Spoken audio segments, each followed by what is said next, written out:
Merci. Donc, vous avez dit beaucoup de choses que vous allez retrouver dans cette présentation. Beaucoup de choses sur lesquelles on va revenir parce que de toute manière, elles font partie de ce sujet, de ce thème, redécouvrir la joie de la vie à deux pendant la retraite. Et c'est intéressant parce que la Bible en parle. Alors bien sûr, elle ne parle pas de la retraite. Je pense qu'il n'y avait pas, à cette époque, du temps des patriarches ou du temps de Jésus, de système de retraite qui nous faisait partir. Mais il y avait une autre forme de prise en charge des anciens, des aînés, un autre rôle qui se mettait en place. Et la Bible nous donne des invitations, 3 invitations, entre autres. La première, dit aux hommes âgés. On peut dire que nous sommes plus âgés. Maintenant, tout est relatif dans le fait d'être âgé. Dit aux hommes âgés d'être maîtres d'eux-mêmes, respectables, réfléchis, pleins de force dans la foi, l'amour et la persévérance. C'est intéressant de voir cette invitation pour les hommes matures, d'être maîtres d'eux-mêmes, respectables, réfléchis, qui ne partent pas dans tous les sens. Et dans la société dans laquelle on vit, ce rappel n'est pas de trop. Plein de force dans la foi, et on a besoin de ça, dans l'amour et dans la persévérance. La persévérance est un fait qui est très souvent étranger à notre société. Nous sommes dans une société du tout de suite, sans effort de préférence. Et la persévérance, ça s'apprend. Et ça se transmet. Et voilà, messieurs, ce qui vous incombe. Et puis, mesdames, dit aux femmes âgées qu'elles aient un comportement digne de Dieu, qu'elles s'attachent plutôt à enseigner le bien, qu'elles conduisent ainsi les jeunes femmes à la sagesse, en leur apprenant à aimer leur mari et leurs enfants. La transmission des comportements, la transmission des enseignements, la transmission de la façon de faire quand on a des problèmes dans la famille, quand les enfants posent problème. La transmission est très très importante.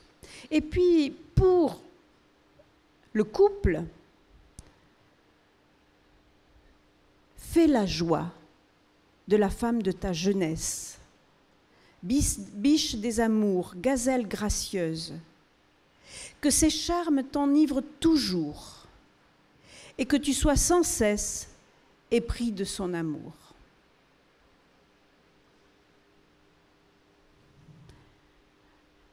Là, ça s'adresse au couple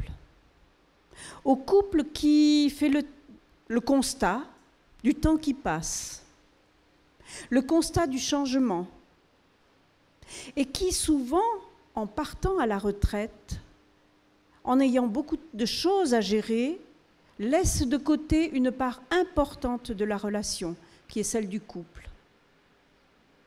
Comme si un pan de la vie était tourné, comme si ça n'était plus important. Or, le couple est ce qui reste.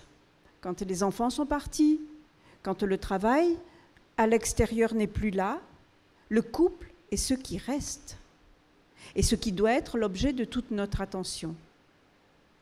Et la sexualité en fait partie. Autrefois, on se disait à 60 ans, « Oh, c'est une chose du passé. » Mais nous sommes jeunes, malgré le fait que nous soyons à la retraite, nous sommes jeunes, nos corps sont jeunes, et les désirs sont là. Fais la joie de la femme de ta jeunesse, celle qui t'a accompagnée au travers des épreuves, celui qui a été là auprès de toi pendant toutes ces années. Que ses charmes t'enivrent toujours et sois sans cesse épris de son amour. Alors, je vais rester assis parce que j'ai un peu mal du boulot. En complément de ce que Martine vient de dire, le deuxième verset, moi, me touche beaucoup parce que c'est l'aspect transmission. Certains d'entre nous ont parlé. Cette idée qu'on a des choses à transmettre. Et si vraiment, à la retraite, il y a quelque chose qu'il faut absolument mettre en œuvre, c'est ça. Et puis, dans le troisième verset, alors, j'ai essayé d'être chaste dans la manière de présenter les choses, mais le terme biblique utilisé pour charme, c'est le mot saint. Et la phrase dans les textes originaux, c'est « Sois en tout temps enivré de ses seins ». En tout temps enivré de ses seins. Ça a vraiment trait à la sexualité. Voilà. Ça a vraiment trait à l'intimité, ça a vraiment trait au plaisir des corps, au plaisir d'être ensemble. Et moi j'aime beaucoup le réalisme de Dieu qui considère que cette intimité sexuelle peut être cultivée très tard dans la vie. Et que là, en tant que couple d'un certain âge, on ne doit pas avoir de complexe à mettre en œuvre cette belle invitation que Dieu nous fait de tirer parti de nos corps aussi longtemps que nécessaire et aussi souvent que souhaité. Et là, il n'y a pas de barrière dans notre tête à avoir par rapport à ça. Alors la retraite, c'est vraiment un défi pour les couples. Et pendant des années, vous vous êtes quittés le matin en vous disant « à ce soir, on se voit tout à l'heure ». Et désormais, vous vous retrouvez 24 heures sur 24, ensemble, dans le même appartement ou la même maison. Et on l'a vu, la redisposition géographique des zones de la maison pose problème parfois, demande adaptation. Et c'est une nouvelle vie où tout est à réinventer. C'est vraiment un passage. C'est vraiment un basculement. C'est une fin de situation. C'est un nouveau commencement. Et toujours entre les fins et les nouveaux commencements, il y a des zones, un petit peu des entre-deux confus, où on ne sait pas trop où on en est et tout n'est pas réglé, on va vers quelque chose de mieux, mais ce n'est pas tout à fait là. Et voilà, il va falloir travailler tout ça. Et dans ce travail, certains comportements peuvent poser problème. Comme si, pour certains, c'est la fin du travail et donc il n'y a plus rien à faire et on se laisse vivre. On ne sait plus où on en est, donc on ne lutte plus, on se pose, on attend que les choses se passent. Il n'y a plus de cadre, c'est très déstabilisant de ne plus avoir de cadre, de ne plus avoir d'horaire, de ne plus avoir d'obligation. Et là, l'ennemi numéro 1, c'est la routine. C'est les choses qui vont commencer à ronronner. Les choses qui vont, comment dire, essayer de structurer une journée en faisant les choses toujours de la même façon. Parce que c'est rassurant, parce qu'on connaît, parce que... Ou alors, des choses qui partent à volo et qu'on ne maîtrise plus. Des gens qui se lèvent à 11 h du matin, mais qui à 2 h du matin ne sont pas couchés. Ça, j'ai vu mon père faire ça pendant un temps, où il se mettait devant la télé et puis il regardait, et ma mère lui disait « Viens te coucher, tu vas être fatigué ». Mais le matin, à 11 h, il n'était pas levé. Et c'était complètement déstructurant pour la famille. Mais c'était sa routine. Et cette routine-là commençait à poser problème. Alors, surtout, ne la laissez pas s'installer, parce que la vie de couple, l'amour dans le couple, la sexualité dans le couple en pâtiront si vous la laissez s'installer.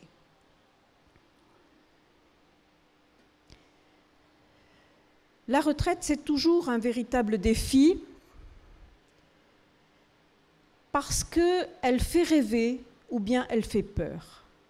Quand on est en situation de travail, à quelques années ou à quelques mois de la retraite, vous avez des gens qui vont vous dire « Ah, vivement la retraite !» Et parfois, ils le disent à 20 ans, hein, « Vivement la retraite !»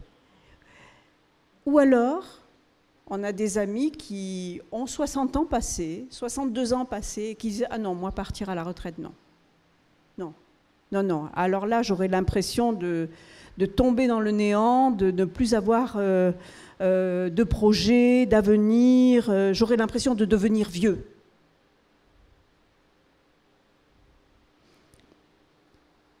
C'est un nouvel équilibre à deux, à trouver. Une nouvelle vie qui commence, pleine de temps libre.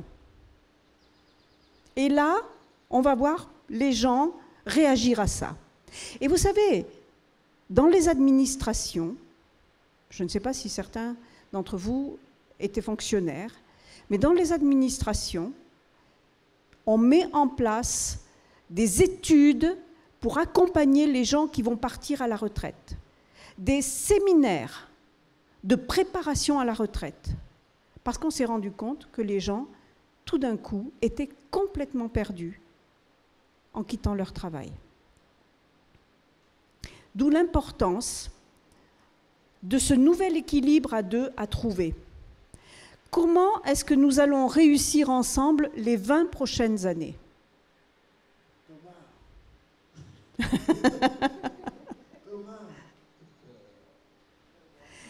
Et oui, les 20 prochaines années. Et oui, mais il a encore, voilà, hein, parce qu'il est parti à la retraite beaucoup plus tôt. Donc il a 20 ans de retraite, mais... Alors, quelques chiffres. Les retraités sont de plus en plus nombreux. Et quand on en discutait avec le pasteur, il nous disait vraiment, la Martinique est un département vieillissant. Mais ce n'est pas seulement la Martinique, hein, c'est la France tout entière. Hein. Les retraités sont de plus en plus nombreux. Liés à quoi? Liés à l'allongement de la vie, liés au départ à la retraite qui se fait plus tôt. La France comptait en 2015, et là j'ai des chiffres qui datent un petit peu, 16 millions de retraités, soit 152 000 de plus que l'année précédente. Donc il y a un vieillissement de la population qui n'est pas remplacé par les naissances et les gens actifs. Hein. L'âge de départ à la retraite augmente. On était à 60 ans, maintenant c'est 62 ans. Les salaires ne sont pas très élevés. C'est ce que disait Iris, on a un problème. Quand on part à la retraite, notre situation financière en prend un coup. Hein. 1 376 € brut mensuels, c'est la moyenne. C'était en 2015. Hein. Avec une forte disparité entre femmes, 1050, et hommes, 1728. Ça, c'est une moyenne. Et il faut savoir que la génération des personnes nées en 1950 et toutes les années 50 hein, passera en moyenne à la retraite 26 ans et 6 mois. C'est une moyenne, mais c'est dû à l'allongement de la vie, c'est dû au fait que on a des soins qui sont appropriés, on a une meilleure alimentation, voilà, la vie s'est bien allongée. Et quand on part à la retraite, on part pour longtemps. Il faut savoir que dans les années 50, on comptait sur les doigts d'une main le nombre d'années qu'on pouvait espérer vivre après l'arrêt de travail. Pourquoi ? Parce que la vie était nettement plus dure. Parce qu'il y avait les guerres qui avait décimé énormément de gens et en tous les cas a fragilisé la santé de beaucoup de personnes. Hein. Donc avec l'allongement de la durée de la vie, une personne de 60 ans ça a environ 25 années devant elle. Et ça, c'est à prendre en compte. Il faut savoir que nous sommes une génération de départ à la retraite avec une longueur de vie importante devant nous.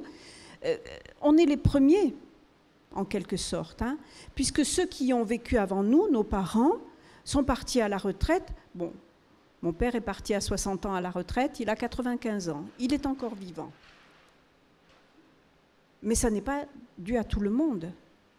Ça n'est pas le cas de tout le monde. Parce que le travail étant beaucoup plus usant à l'époque, la mortalité était plus précoce. Et donc on est les premiers à devoir un petit peu réfléchir à cette retraite très longue qu'il va falloir occuper, en quelque sorte. La retraite va nous demander une période de transition d'environ 1 à 2 ans, au cours de laquelle l'identité individuelle, soit face à la retraite, et collective, mon conjoint, mes enfants, la société dans laquelle je vis, va devoir être redéfinie. On va devoir réfléchir à tout ça. On va devoir se repositionner. Et un chiffre encore important, chez les 60 ans et plus, le nombre de divorces ou de séparations a quasiment doublé entre 2004 et 2014. Et ça n'est pas rien. Il faut savoir aussi que le nombre de mariages a nettement augmenté. Les mariages de seniors, souvent des veufs, des personnes divorcées, des personnes séparées, qui se marient après 60 ans, après la retraite.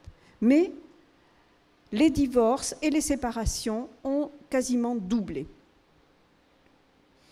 Alors, la retraite, est-ce que c'est une bonne ou une mauvaise nouvelle?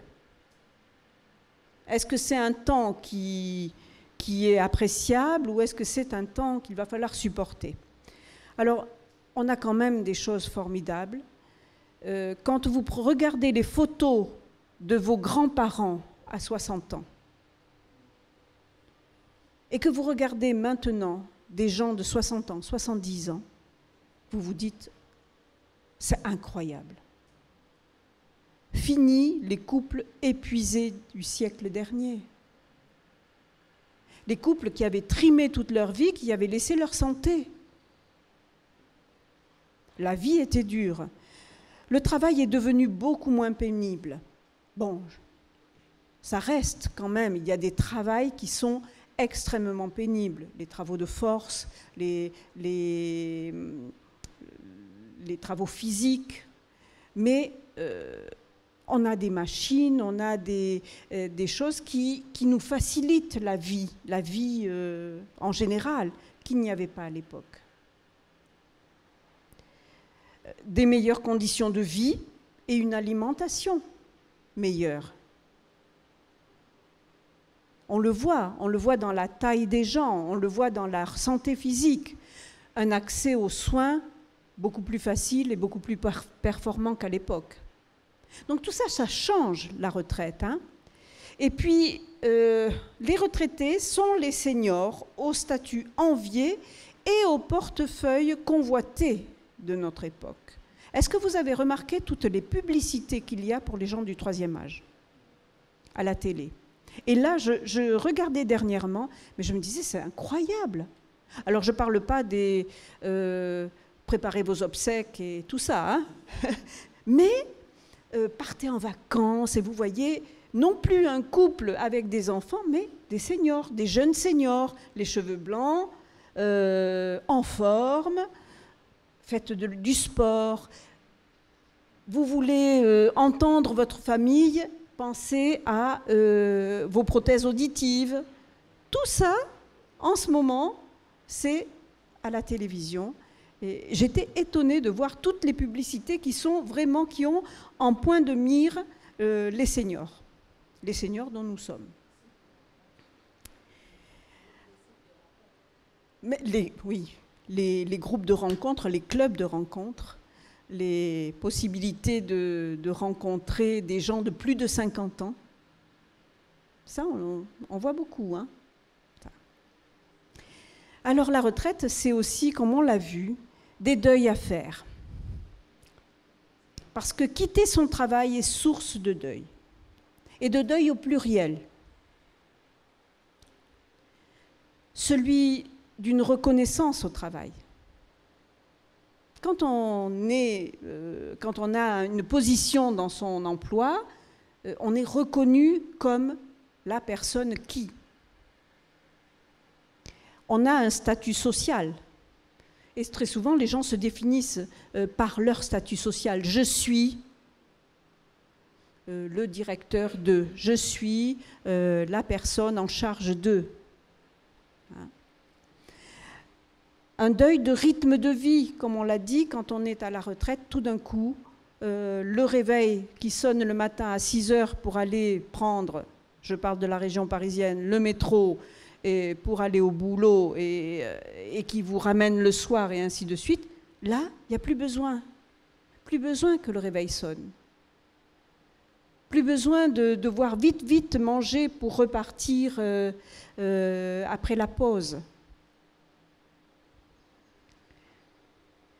Les deuils aussi d'une bonne santé, parce que commencent avec l'âge les petits problèmes d'arthrose, de baisse de l'audition, de difficultés, de mal de dos, de ceci, de cela.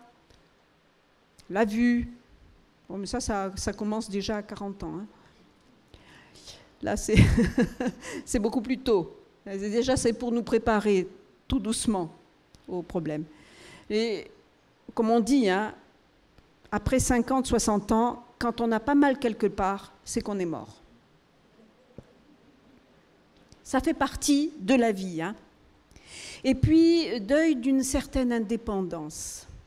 Parce qu'avec le vieillissement, eh bien, on va commencer à devenir dépendant.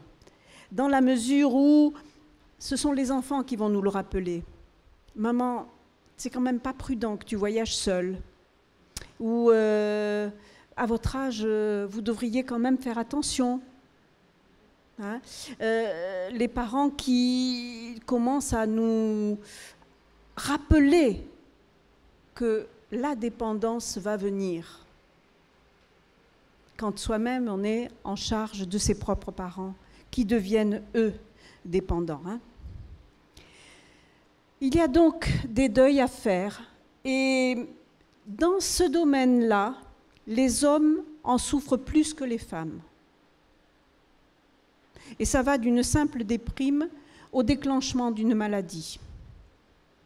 Et ce que disait le frère, j'ai vu beaucoup de mes collègues partir, beaucoup de mes amis qui n'ont pas duré après la retraite. Et vous regardez, hein, regardez chez vos amis, des gens que vous connaissez, des gens de votre quartier. Il est parti à la retraite. Il y a 6 mois, il a fait une crise cardiaque. Il n'a pas profité de sa retraite. Vous l'avez jamais entendu, ça? Ah ben là, la retraite, il n'en a pas profité. Hein. Un basculement, tout d'un coup. Tout d'un coup, une décompensation. On a tenu le coup pendant qu'il fallait travailler, pendant qu'il fallait être là, opérationnel, actif. Et là, tout d'un coup, le changement va emmener dans le corps une décompensation, un changement, un écroulement, la déclaration d'une maladie, un cancer, une crise cardiaque. Et surtout chez les hommes. On verra que ce soir que chez les femmes, c'est plutôt le départ des enfants qui est source de cette dépression, cet état de vide. Chez les hommes, c'est le départ à la retraite. Et pourquoi? Parce que Vous demandez à un homme de se définir, il va se définir par son travail. Je suis Gérard Roireau, directeur de... Une femme va se définir par son appartenance. Je suis la femme de ou la maman de. J'ai tant d'enfants.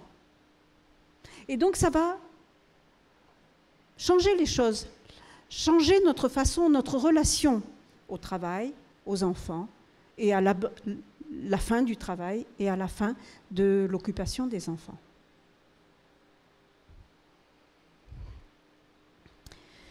La retraite, c'est aussi un virage de plus dans la vie conjugale.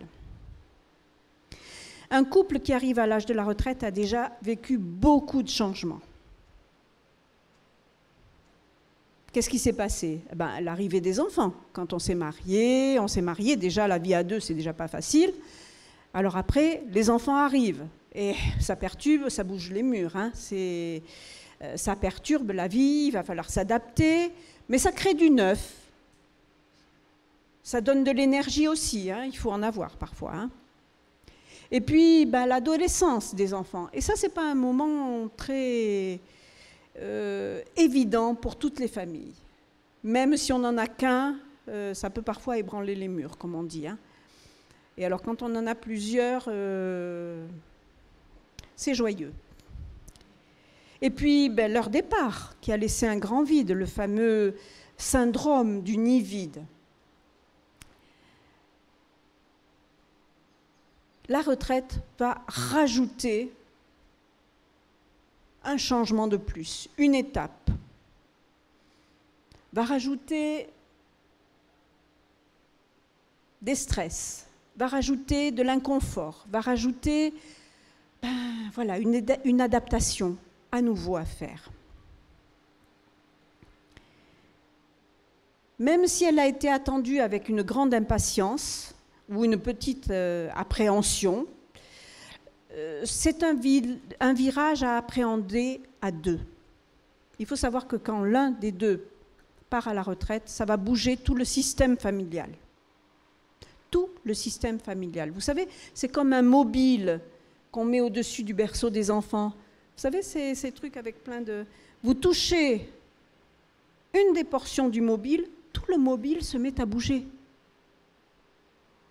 Eh bien, c'est ce qui se passe quand un membre de la famille change de statut, change d'état.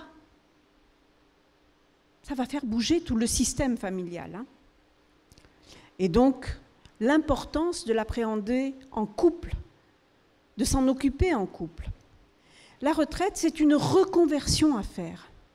Tout comme changer de métier, hein, quand on se reconvertit dans un métier, quand on change de poste dans une entreprise, il va falloir réapprendre, il va falloir se bouger, se former. Eh bien, c'est la même chose. La retraite, c'est une reconversion. On va devoir apprendre. On a vu que c'est un petit peu en vacances perpétuelles. Plusieurs m'ont dit, on est au ministère du temps libre. Ben oui, mais c'est déstabilisant le temps libre. Qu'est-ce qu'on en fait? Comment on l'occupe? Et puis très souvent, eh bien, on est au temps libre, mais on est encore plus occupé que quand on travaillait avant. On n'a jamais le temps. Et les enfants nous disent, mais vous êtes encore plus occupés qu'avant. La vie n'est plus rythmée de la même façon. Alors c'est sûr, on ne regarde pas sa montre parce que le patron ne nous attend pas. Mais la vie, elle a quand même, la journée, elle a quand même que 24 heures. On ne peut pas lui rajouter du temps en plus. Donc il faut rentrer là-dedans. Mais la cadence va être donnée par autre chose, qu'il va falloir mettre en place,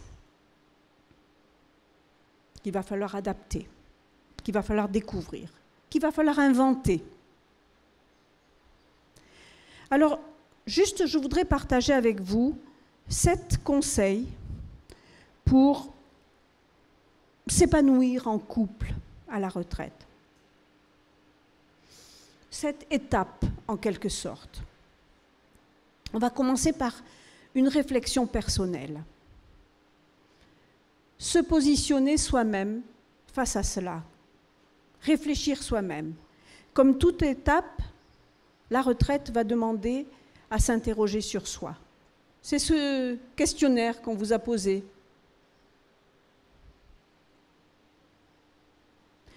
On a vu que les gens se définissent par leur statut professionnel. En général, on pose la question, tu fais quoi dans la vie? C'est quoi ton travail? Tu es à la retraite de quoi? Tu es à la retraite de quoi? Quel était ton statut social, hein? Et le jour où on part à la retraite, on se définit par quoi?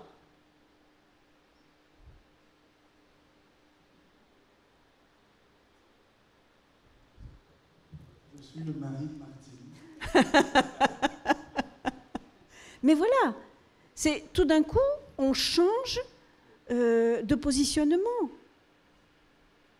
On ne peut plus se définir, alors aussi on le fait encore. J'étais responsable de, employé de, ancien, mais bon, oui. Un ancien de, oui. Oui. C'est la mère de mes enfants. Là aussi, c'est limitrophe. C'est limitrophe parce qu'on peut exister hors notre mari et nos enfants. Donc il faut justement se définir. D'où l'importance d'une réflexion personnelle, d'un temps que l'on va prendre pour réfléchir comment est-ce que je me situe avec ce nouveau changement de priorité, avec cette redéfinition de soi-même, de mon activité, de mon positionnement. Je ne suis pas seulement la femme d'eux, la mère d'eux, l'ancien employé d'eux. Un ami théologien m'a posé une fois la question, Gérard, qu'est-ce que tu dis de toi quand tu ne fais plus rien? Quand tu n'es pas en activité, là. Quand tu n'es pas dans le faire, qu'est-ce que tu dis de toi quand tu ne fais plus rien? Eh oui.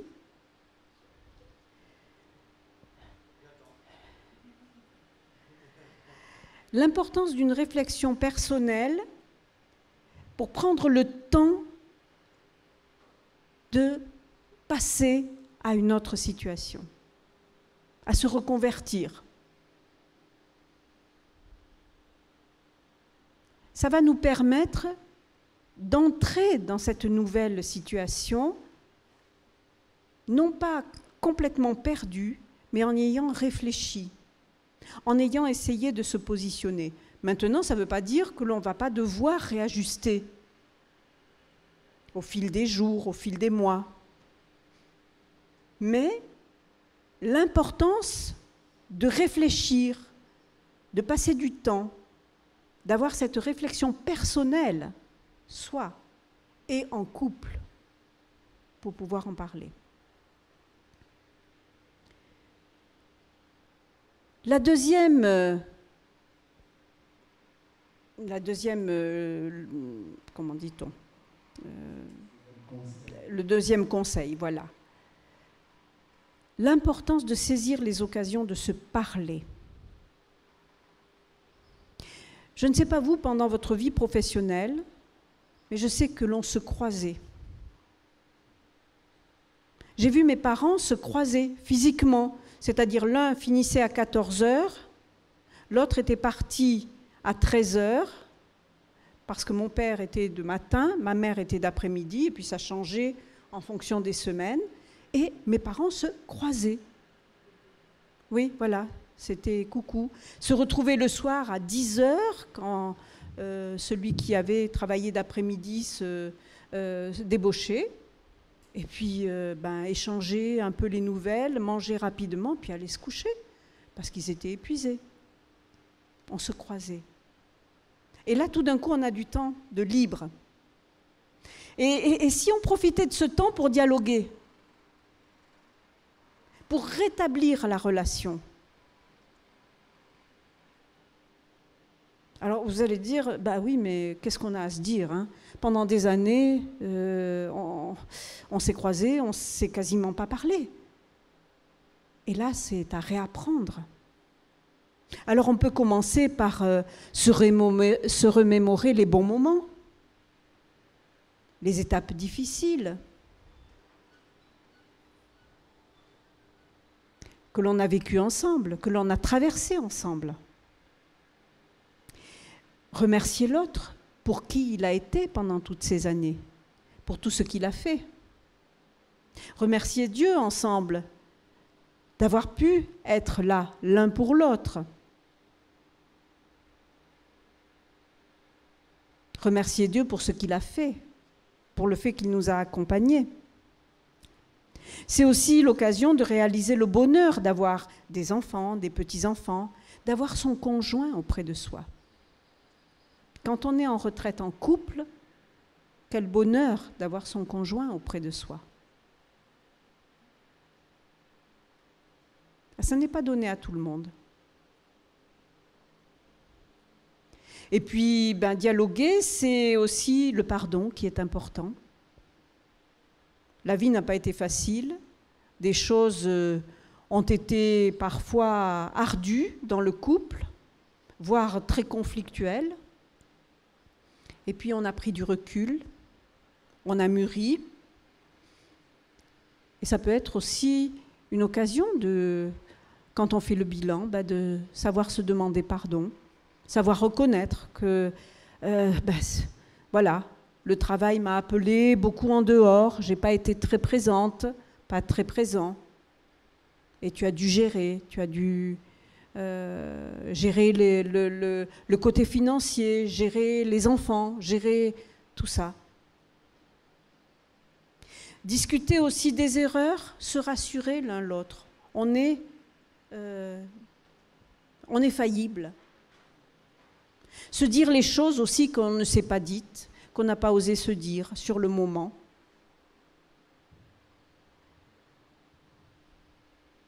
Vous savez, c'est très apaisant et cela mène à la bienveillance, de pouvoir parler, dire. La communication, c'est toujours précieux pour le couple. C'est une grande part de la construction du couple. La communication. Tout passe par les mots. Tout passe par la parole. Alors bien sûr, il y a les gestes. Mais ce qui va sans dire va tellement mieux en le disant. Mais je l'aime. Je n'ai pas besoin de lui dire. Vous êtes sûr ? Vous êtes sûr ? On a besoin d'entendre qu'on est aimé.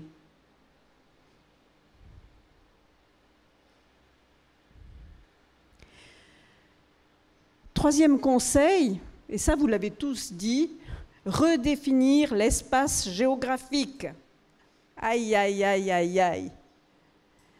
Avec une vie professionnelle, le couple est présent à la maison ensemble à des moments différents, par intermittence. On n'est pas tout le temps l'un avec l'autre parce que on est appelé à travailler en dehors. Peu de gens travaillent sur le même site, à la maison, ensemble. Et donc, après la retraite, chacun se retrouve chez lui, face à l'autre, dans les pieds de l'autre, comme disait le frère. Ben oui. Là, tout d'un coup, ce qui était le domaine, en quelque sorte, de madame et le domaine de monsieur, se mélangent. Et parfois, les bonnes intentions, mais je vais t'aider à faire la vaisselle, mais c'est mon domaine, la cuisine. Ou mais je voudrais bien refaire cette pièce, mais attends, bricoler, c'est mon domaine, c'est pas le tien. Alors ça va demander des ajustements, des réajustements, des redéfinitions. Et il va être important de préserver un espace vital minimum pour chacun. Ça va demander parfois la réorganisation de la maison. Avoir un endroit pour un bureau, pour madame ou pour monsieur. Un endroit de bricolage pour madame ou pour monsieur. voilà, une partie de la pièce, voilà, là c'est à moi, là c'est à toi. Alors ça ne veut pas dire qu'il y a une barrière avec des barbelés, mais voilà, on redéfinit l'espace. Et puis comme les enfants sont partis, éventuellement, on peut prendre une des chambres des enfants et la transformer.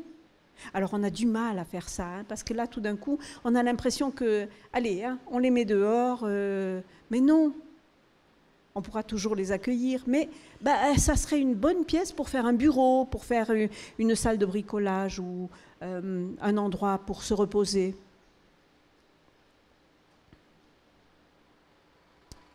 Tout ça, ça demande du temps, ça demande du travail, ça demande de la réflexion, ça demande du dialogue. Quatrième conseil, trouver un nouvel équilibre.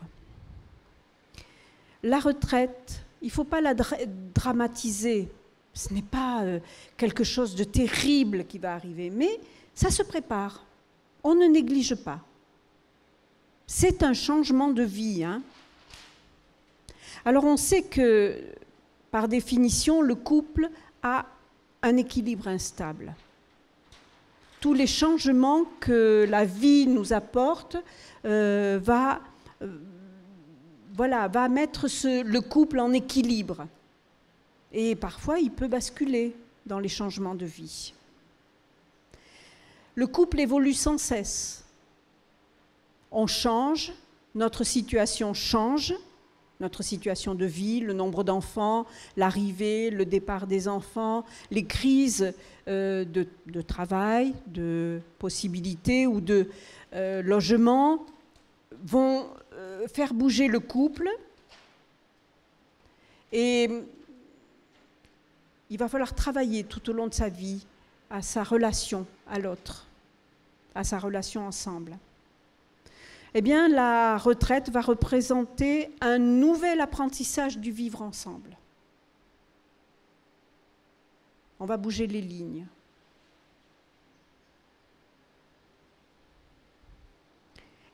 Il va falloir trouver où je vais m'investir. Qu'est-ce que je vais faire? Quel rôle on va prendre chacun? Sans que ce soit figé, mais sans que ce soit investi partout ensemble par le couple. Puisqu'on est ensemble maintenant, eh bien on va faire ensemble. Je crois qu'on a besoin chacun de trouver sa zone, son activité. Et il va falloir trouver un nouvel équilibre entre l'autonomie de chacun et les temps ensemble. On a besoin de son jardin secret. On a besoin de son lieu à part. On a besoin de se retrouver seul de temps en temps. Ça ne met pas l'autre de côté. C'est simplement une possibilité de se faire du bien, un petit peu, de penser à soi. Trouver un nouvel équilibre qui ne lèse pas l'autre, mais qui prenne soin de soi. Le 5e conseil, on l'a vu, vous l'avez dit ensemble, un petit peu tous, prier ensemble. Alors quand je dis prier ensemble, ce n'est pas seulement les temps de prière, c'est toute la vie spirituelle qu'il va falloir redéfinir. On a enfin du temps. Comme disait, je ne sais plus quel frère ou sœur, on priait ensemble, mais on n'avait pas trop le temps le matin. Et là, tout d'un coup, on redécouvre une possibilité d'approfondir, d'aller plus loin, d'élargir notre vie spirituelle.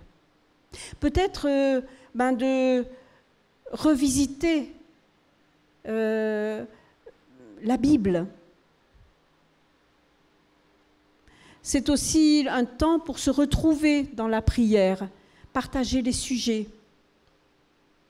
s'inquiéter ensemble et se rassurer ensemble avec Dieu, pour les enfants, pour des amis, pour l'Église.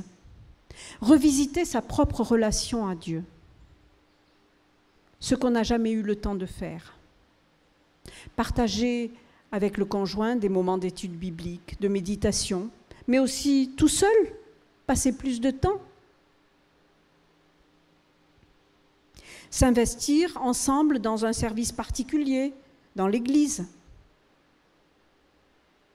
Alors quand je dis ensemble, ce n'est pas obligatoirement le même service.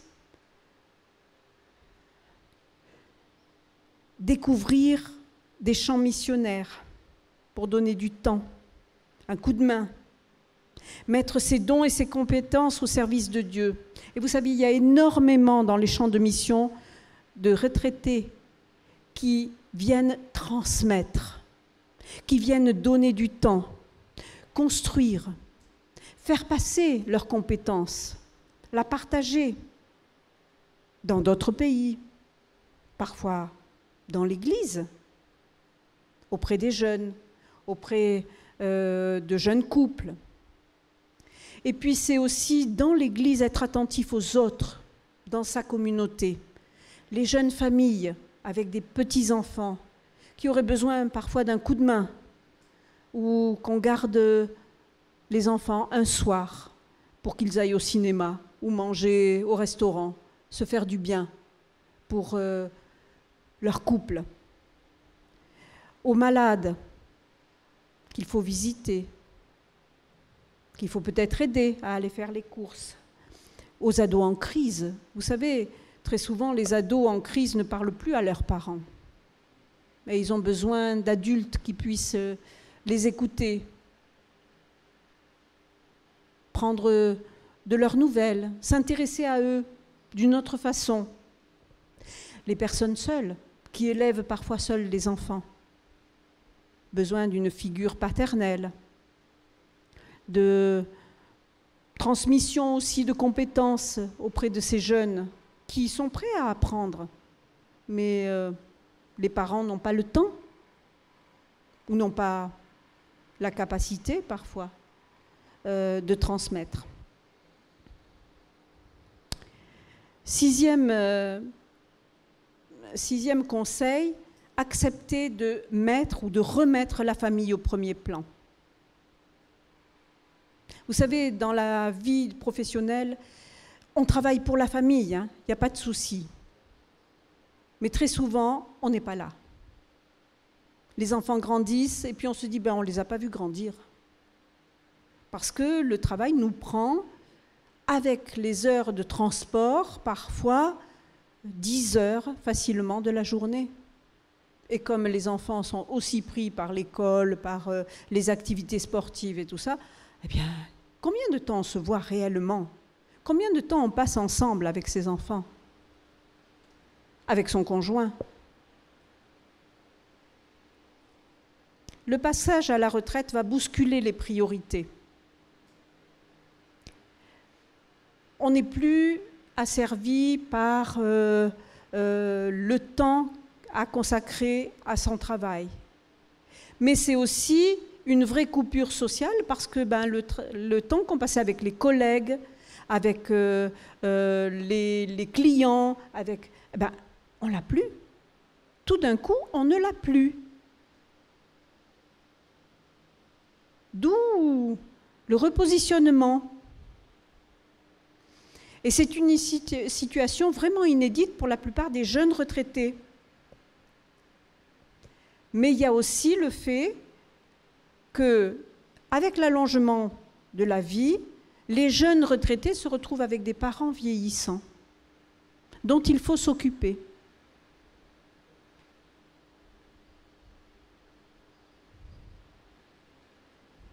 Et dans le passage à la retraite, le conjoint est le premier avec qui on va se confronter.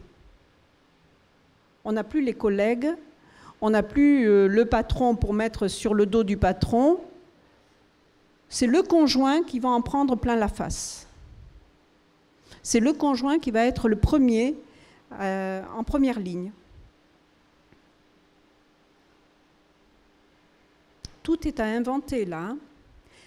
Alors il va falloir bâtir de nouvelles relations, bâtir un nouveau couple, fondé non plus sur la parentalité, non plus sur le professionnel, mais sur la vie à deux. Redéfinir le couple. Et ça change tout. Et comme disait une sœur, quand les enfants partent, on se retrouve On s'est investi tellement avec les enfants qu'on n'a pas pensé à travailler son couple, à s'occuper de son conjoint, à lui donner la place dont il avait besoin. Mais là, les enfants ne sont plus là et on ne peut plus baser son couple sur la parentalité. Et là, quand on ne peut plus en plus le baser sur le professionnel, eh bien, il va falloir redéfinir les choses. Prendre du temps avec son conjoint, ça se travaille et ça se programme.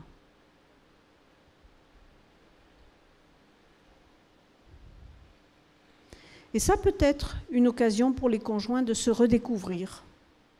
Et pourquoi pas de vivre une nouvelle lune de miel. On a du temps, on est tous les deux, on est en santé correcte, on a des possibilités, on n'est plus contraint par les horaires et par les enfants.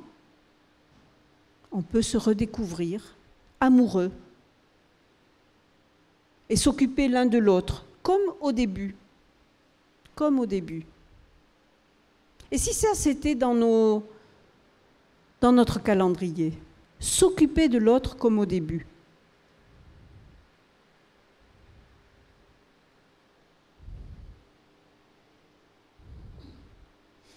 Septième conseil, valoriser le fait d'être actif. Donner de la valeur au fait d'être actif. Comme je le disais, on n'est pas en trop mauvaise santé. On peut avoir la volonté d'être au service des autres. Mais il ne faut pas que ça prenne toute la place. Il ne faut pas que ce soit le prétexte de ne pas oser entrer à la maison et se confronter à une autre forme d'apprentissage, d'échappée. Il ne faut pas que ce soit une échappatoire. Mon mari, je ne le vois plus. Depuis qu'il est à la retraite, je ne le vois plus. Il n'y en a que pour sa pêche, il n'y en a que pour ses copains. L'église, il est investi à l'église sans arrêt. Je ne le vois plus. Ma femme, elle s'occupe des petits-enfants. C'est devenu son obsession. Elle est là pour eux, elle les emmène au sport, elle les emmène... Et puis les enfants en profitent, évidemment, parce que c'est moins cher qu'une nounou. Vous voyez, on peut être actif, mais ça peut être une échappatoire. Pour ne pas se confronter à la vie à deux, à tout ce qu'on a à réinventer, à tout ce qu'on a à créer de nouveau ensemble. Il vaudrait mieux développer quelque chose en nous que nous n'avons pas eu le temps de faire avant. Vous savez, des rêves, on les porte tout au long de sa vie. On porte ses rêves. On a rêvé un petit peu sa vie. Hein? On l'a rêvé. Pardon?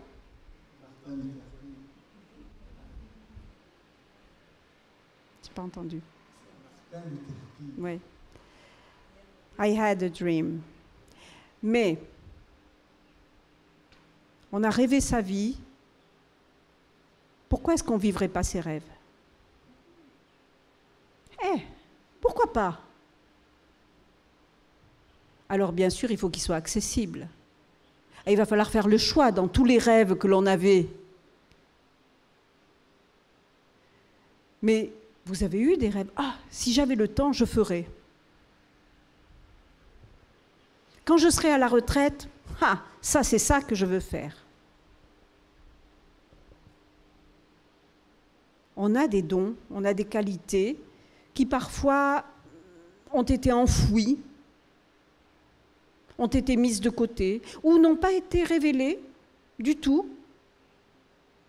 On n'aurait jamais cru que ça peut être le dessin, ça peut être le vélo, ça peut être construire une maison, ça peut être faire du bricolage, s'inscrire à un cours de menuiserie ou de pâtisserie. Pourquoi pas? Alors bien sûr, il va falloir faire le tri entre les nombreuses activités qui demandent plus ou moins d'énergie et qui sont adaptées plus ou moins à qui je suis.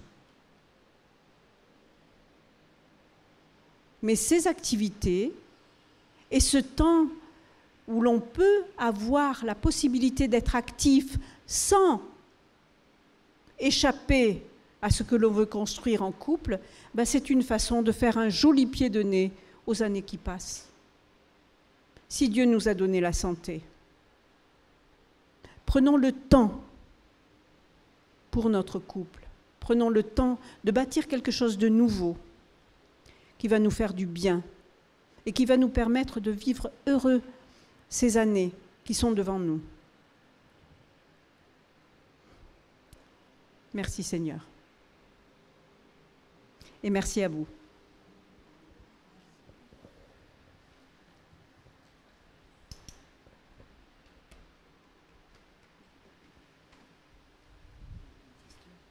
Voilà, si vous avez des questions. Oui, pardon. Alors, il faut faire passer les micros.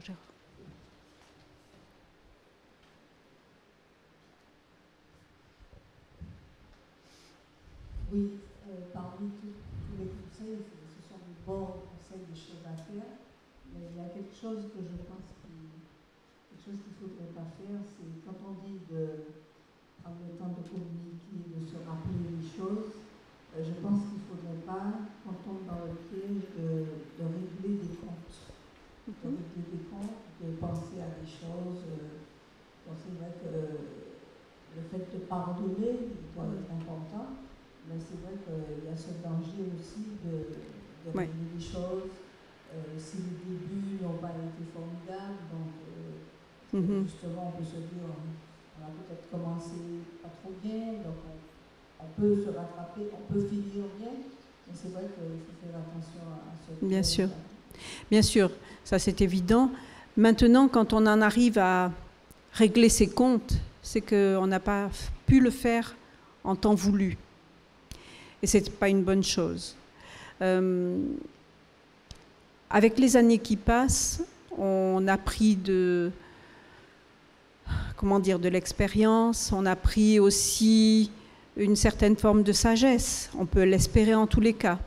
Si on en arrive à régler ses comptes, c'est qu'il y a quelque chose de cassé déjà, bien avant. Et on a vu le fait de se retrouver face à face 24 heures sur 24 peut amener une nouvelle lune de miel, mais peut amener aussi des séparations. Des choses que l'on n'a pas osé faire jusqu'à présent, que l'on n'a pas voulu, et où l'autre, tout d'un coup, on ne supporte plus. On ne supporte plus. Ça peut être aussi les changements de façon d'être de la personne qui, tout d'un coup, à la retraite, va révéler des comportements auxquels on ne s'attendait pas. Comme disait la sœur, la retraite, on l'a rêvé. Ah, quand on va être à la retraite, on va faire des tas de choses. Je prends l'exemple de mes parents, puisque c'est celui que je connais. Pendant des années, ils ont travaillé tous les deux. Donc actifs. Il y avait 4 enfants à la maison. Donc, quand il était question de sortir, c'était tout un truc. Et en général, ma mère était un petit peu sauvage. Elle aimait bien son côté un petit peu seul. Sortir pour elle, c'était non. Avec les 4 enfants, avec le travail, non. Mais elle espérait qu'à la retraite, ils allaient pouvoir. Quand on sera à la retraite, on va faire. Et le jour où ils ont été à la retraite, mon père a dit « Moi, je ne bouge plus. Moi, j'ai mené une vie de travail, j'ai passé du temps à bosser, maintenant, je me repose. Et qu'on ne m'embête pas à devoir aller ici, à devoir aller là-bas, je ne bouge plus. » Ils ont été en décalage tout le temps. Pendant la vie de travail, mon père aurait aimé sortir, faire des choses. Ma mère ne pouvait pas, parce qu'il y avait les 4 enfants, parce qu'il y avait le travail, parce qu'il y avait ceci, parce qu'il y avait cela. Et après, c'était mon père qui ne voulait plus. Vous voyez? Et bon, ils sont restés ensemble, mais ça a mis quelque chose d'amer en eux deux.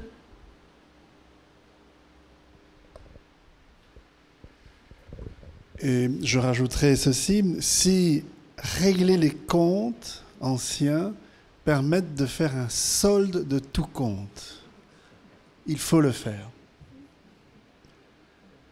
Et il y a trop de situations qui sont sur des braises ou des volcans, et les secrets de famille qu'on traîne de génération en génération et qui ne sont jamais soldés, laissent vraiment des traces profondes et peuvent être extrêmement préjudiciables à la vie paisible. Et il me semble que la retraite, c'est le temps où peut-être plus calmement on peut revenir sur les choses anciennes. Plus calmement on peut réfléchir aux erreurs qu'on a peut-être faites. Plus calmement revenir à des situations que l'on voit différemment aujourd'hui, parce que on a la possibilité de réfléchir, on a la possibilité de se poser, on a la possibilité de ralentir. Depuis que j'ai commencé à ralentir, personnellement, j'ai pris la mesure de toutes les erreurs que j'ai commises. Et c'est peut-être le moment d'aller voir ceux qui ont été les victimes de ces erreurs pour dire « J'aimerais m'asseoir avec toi maintenant et puis évoquer quelques sujets anciens et lointains. » Vraiment, faire un solde de tout compte, c'est quand même aussi extrêmement apaisant pour le besoin de paix que l'on a quand on a commencé à rentrer dans ces âges. Effectivement, c'est important de régler les choses parce qu'on ne s'imagine pas l'impact que ça peut avoir sur les autres également, notamment sur les enfants. Et les psychologues appellent ça l'héritage. Donc, si l'occasion devrait se présenter de faire ce fameux solde de tout compte, parce qu'on ne peut pas imaginer le bon impact que ça pourrait avoir sur l'autre et sur les autres. Parce qu'on n'est pas seul, en fait. On a l'impression oui, c'est moi qui souffre, c'est moi qui souffre, c'est moi qui souffre, maintenant il faut régler les choses. Mais plein d'autres personnes autour de nous ont certainement souffert de la situation.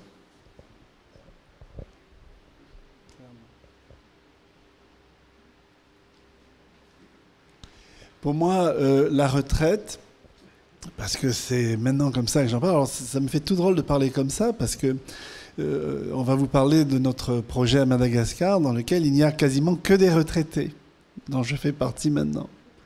Et aujourd'hui, on essaye de faire venir du sang neuf dans ce projet. Et puis je discutais dernièrement avec une femme, et elle me dit « Mais vous n'êtes que des retraités dans cette association ?» Et là, je me suis mis à réfléchir, j'ai dit « Oui ». Elle dit « Moi, j'ai 30 ans. Et je suis engagé dans une vie professionnelle. Donc, comment vous imaginez que je peux m'engager dans un projet comme ça ?»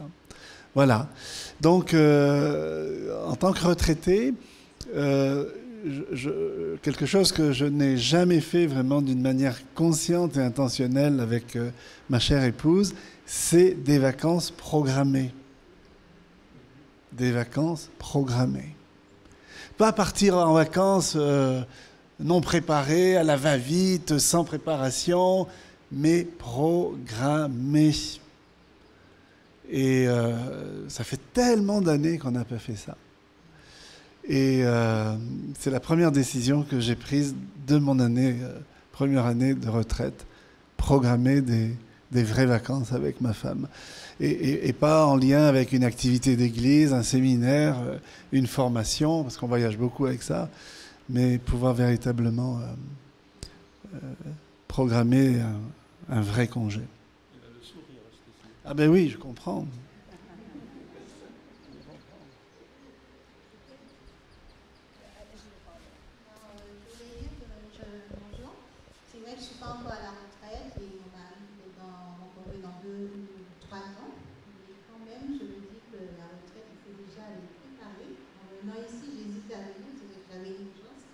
Et je me suis dit que je viens quand même, et là je constate qu'avec les réflexions, les partages, les informations, qu'il faut quand même déjà préparer sa retraite. Oui. Merci encore beaucoup pour toutes ces informations. Merci.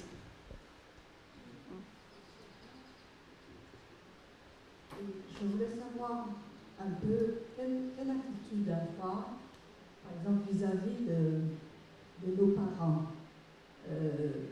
Parce qu'ils ont eu notre époque, ils ont eu peut-être moins d'ouverture vis-à-vis des enfants.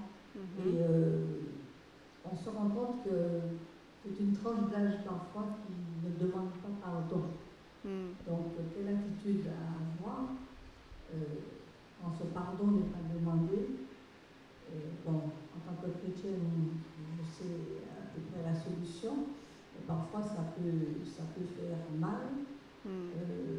Donc, je me demande parfois, est-ce que nos aînés, est-ce qu'on ne peut pas aussi un petit peu leur enseigner sur ce genre de choses pour qu'elles puissent comprendre un peu que ça peut être nécessaire pour les enfants. Alors, c'est toujours le délicat de l'éducation des enfants, qui, en fonction des époques, a été d'une façon ou d'une autre, en fonction des familles, en fonction du caractère des parents et des croyances. Je ne parle pas seulement de la foi, mais de la façon dont on était persuadé que c'était bon d'élever. C'est comme ça que mon père m'a élevé, j'en suis pas mort, donc j'élève mes enfants de la même façon. Ou alors, je n'élèverai surtout pas mes enfants de cette façon-là, parce que de toute manière, on élève ses enfants toujours en réaction de ce qu'on a reçu soi-même, hein, que ce soit pour aller dans le même sens ou pour se positionner contre. Je crois que un des conseils que je donnerais dans ces cas-là, c'est que nos parents sont vieux et que, à partir d'un certain âge, régler ses comptes et leur demander des comptes, c'est pas productif. Par contre, on peut dire à ses parents ce que l'on a ressenti, sans les accuser, mais dire, parce que ça fait du bien de dire je, se positionner en je. J'ai vécu ça de cette façon-là. Et non pas tu as fait, tu as dit, tu m'as fait mal. Voilà comment j'ai ressenti l'éducation qu'on a reçue. Ça a été dur pour moi. Je l'ai vécu de telle façon. J'ai souffert de ça. Maintenant, vous ne pouvez pas revenir en arrière. Vous ne pouvez pas changer les choses. Ce n'est pas parce que vous allez régler les comptes que ça va changer les choses, au contraire. Mais par contre, pour faire prendre conscience que, voilà, vous avez vécu d'une certaine façon et que ça vous a fait mal, pourquoi pas? Ou que vous avez aimé, parce qu'il ne faut pas regarder que ce qui a fait mal. Il ne faut pas regarder que ce qui a été négatif. Il faut regarder aussi les bons côtés. Quand on prend l'éducation que l'on a reçue, quand on prend la vie qu'on a eue, on n'a pas eu que des mauvais côtés, on n'a pas eu que des mauvaises choses. Il y a eu de très bonnes choses aussi, qui ont été enseignées par les parents, qui ont été données par les parents. Et si on est capable de dire les mauvaises choses, il faut être capable de dire aussi les bonnes choses, ce qu'on a aimé, ce qu'on a vécu de bien. Et commencer par là. Commencer par faire la liste pour soi. Qu'est-ce que j'ai aimé de mon enfance? Qu'est-ce que j'ai aimé de l'éducation que j'ai reçue? Qu'est-ce que j'ai aimé de la famille dans laquelle j'ai vécu? Commencez par là. Et puis, qu'est-ce qui m'a fait mal? Et là, la liste, on l'a, elle est longue. Hein. Et souvent, on oublie. Ça occulte ce qu'on a vécu de bien, de bon. Ce qui a fait que nous sommes, nous, aujourd'hui. Que nous sommes debout. Que nous sommes des adultes responsables, que nous sommes des adultes cohérents, des adultes qui ont la foi. Voilà, c'est important. Merci. Merci Martine, parce que c'est vraiment très important ce que tu mentionnes là. Concernant le pardon et la difficulté que peut-être la génération de nos parents ont à entrer dans une démarche de pardon comme on le rêve et comme on le souhaite. Aujourd'hui, sur le pardon, moi je me dis un certain nombre de choses. La première, c'est que dans l'Église, nous devons faire de la pédagogie sur ce sujet. Le pardon est un sujet extrêmement délicat. Et très souvent, on l'aborde d'une manière qui ne nous fait pas forcément progresser. J'ai dit hier que dans mon adolescence, il y a eu des moments de turbulence entre mon père et moi. Mon père qui était extrêmement violent et que je portais dans le dos les stigmates de sa violence quand il nous corrigeait avec la boucle de la ceinture. Et pas dans une intention pédagogique, dans une volonté vraiment de défouler sa colère. Et un jour, papa est venu me voir, il avait presque 70 ans, et il m'a dit « Mais Gérard, ta mère me dit que tu portes dans le dos les cicatrices des coups de ceinture que je t'ai donnés. Est-ce que c'est vrai ?» Et là, j'ai répondu à papa, « Papa, tu sais que maman exagère toujours. » Parce que pour moi, le pardon, cette façon qu'il avait de me dire « Est-ce que c'est vrai ?» c'était sa manière à lui de dire « Je te demande pardon. » Je suis apaisé, il est apaisé, donc la pire des choses que j'aurais pu faire à ce moment-là, c'est lever mon vêtement et lui montrer. Vous voyez ? Et nos parents ont une manière peut-être différente de dire les choses. Et il faut qu'on soit sensible à leur manière à eux de dire et recevoir ces paroles comme des paroles de pardon, de choses reconnues, d'erreurs manifestes qui ont été faites et qu'on regrette. Et puis, les hommes, entre eux, sont généralement très sobres. Hein. On ne s'épanche pas avec des sentiments énormes. « Papa, tu sais que maman exagère. » Et le sujet a été clos. Mais j'ai reçu ça vraiment comme « je te demande pardon ». Et pour moi, c'était vraiment très important. Et en disant cela, je pense à Jésus, quand il se trouve en face de son disciple Pierre, qu'il a renié 3 fois. Jésus ne lui dit pas « mais tu te rends compte le mal que tu as fait alors que tu es le leader de ce groupe et que je mets en toi tant d'espérance. Pierre, et sur cette pierre, je bâtirai mon église. » Mais Jésus n'est pas dans un discours moraliste. La seule question que Jésus lui pose, pour lui dire qu'il passe à autre chose, c'est « Est-ce que tu m'aimes ? Est-ce que tu m'aimes ?» Et Jésus fonde le retour de Pierre à sa vocation, à son mandat premier, à cette idée que Dieu se fait de Pierre et la manière où il veut le conduire et ce qu'il veut en faire dans la construction de son Église, non pas sur des regrets qu'il va exprimer, mais sur cette question qu'il posera 3 fois, « Est-ce que tu m'aimes ?» Et c'est cette question qui va véritablement emmener Pierre à se repentir, mais au plus profond de lui, du mal qu'il a fait. Gardons-nous donc dans le pardon d'être dans une approche moraliste ou moralisante. C'est pas ça que Dieu veut. Et d'être suffisamment sensible à la manière dont nos aînés peuvent demander pardon ou peuvent exprimer des regrets.